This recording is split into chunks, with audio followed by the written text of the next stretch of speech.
50% tariffs are now in effect on more than 400 product categories that contain steel or aluminum, basically anything shiny or metallic, but also everyday items like plastics, personal care products, appliances, furniture, car parts, baby strollers, and hundreds more could all be subject to these new tariffs.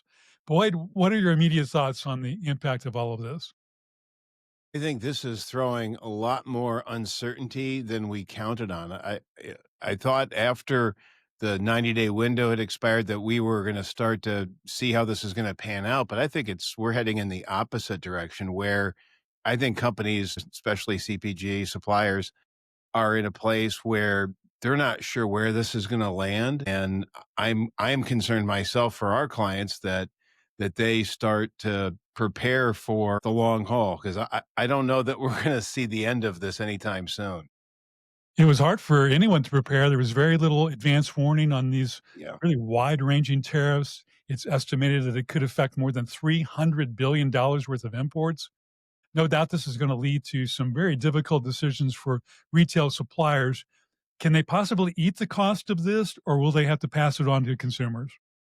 I think in the short term they will, but in the long term or mid to long term, I think they're going to have to find a way to recoup that cost because I think, as we've discussed before on the Savvy Supplier podcast, that there's three groups of people that can pay for this: the consumers, the companies themselves, or the taxpayers that are subsidizing these. So you might have an import country that might be subsidizing it.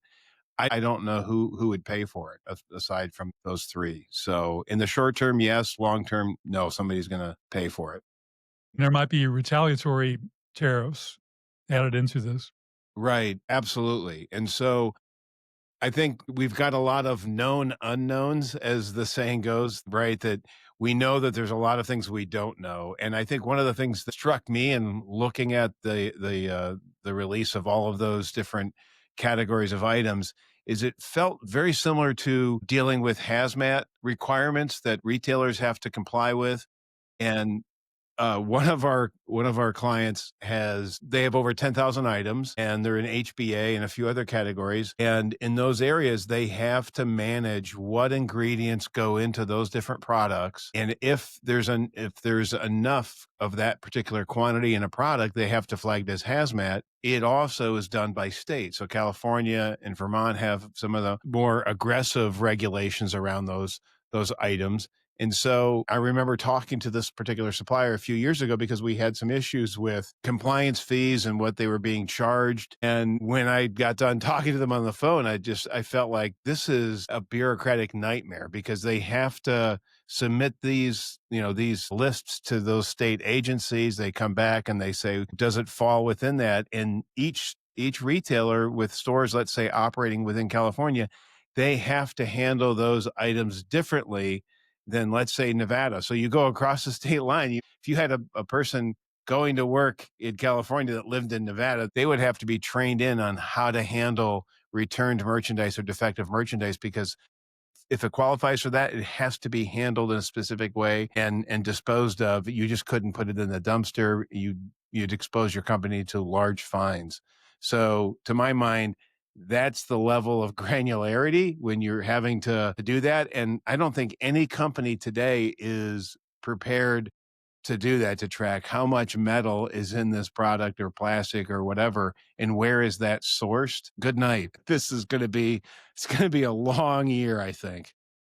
You mentioned that there are a lot of unknowns right now, but even so, can suppliers afford to take a kind of a wait and watch approach, or do they need to take action now? You mentioned to me earlier today that maybe Black Friday hangs in the balance at this point.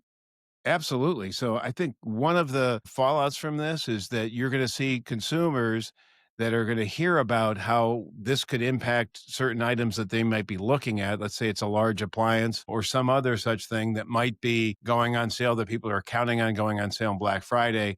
They might just go ahead and buy the item now and forego the potential savings of Black Friday because it might even be a wash or maybe a loss for that consumer. So you're going to head into Black Friday potentially with a cloud over everyone's head, wondering, is this going to perform the way we expect it to? And then Also, you've got other inflationary pressures. This morning, I was talking to a supplier that was in the grocery category, and they're preparing to pass on price increases from the tariffs. So we're in Q3 with a lot of uncertainty. In Q4, I think there's going to be even more. I have no idea what Black Friday is going to look like this year, but I think it's going to be softer than we expected. I know you've been helping a lot of suppliers of late, as you always do, but do you want to share a way for even more suppliers to get their own risk analysis at the moment? Yeah, we're offering a free assessment of your risks surrounding tariffs and other deductions that might grow out of those tariffs. Just reach out to us here at HRG and we will let you know how to get yourself on a solid footing. There's some things you can do right now before you even know where this is going to land that I think we can help you out with, and then prepare you so when you do know where this lands, how to position your company where you can minimize that exposure to potential fines and penalties because you didn't implement price changes in the correct fashion and you didn't close off the risk from all of the conversations you have around different price changes. That's quite an offer. HRG is offering a tariffs risk analysis for suppliers. And I know that includes guidance on one vitally important strategic move that all suppliers should make immediately. So you should schedule your risk analysis by going to the HRG website, hrg-audit.com, or by calling us at 479 616 1600, or by emailing us at info@hrg-audit.com. HRG is ready and able to help you with your next steps. And our wish for you is this: wiser decisions, fewer deductions. See you next time on The Savvy Supplier.